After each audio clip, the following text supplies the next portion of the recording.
Hello বন্ধুরা, আজকে আমি বানাতে চলেছি হরিয়ালি কাবাব। তো চলো দেখে নিই একের পর এক প্রসেস কিভাবে এটা বানানো হচ্ছে। এবার আমরা একে একে নিয়ে নেব ধনে পাতা, কাঁচা লঙ্কা, রসুন, আদা সব একসাথে নিয়ে পেস্ট বানাবো।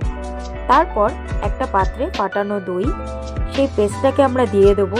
তার সাথে দেবো হলুদ গুঁড়ো, লঙ্কার গুঁড়ো, জিরের গুঁড়ো, মেথি, পরিমাণ মতো নুন, ব্ল্যাক পেপার, সাদা তেল এবং ভিনেগার সব দিয়ে একসঙ্গে আমরা ম্যারিনেট করব সেই বোনলেস চিকেনগুলোকে। তারপর আমরা ম্যারিনেট করার পর 1 ঘন্টা রেস্টে রাখবো।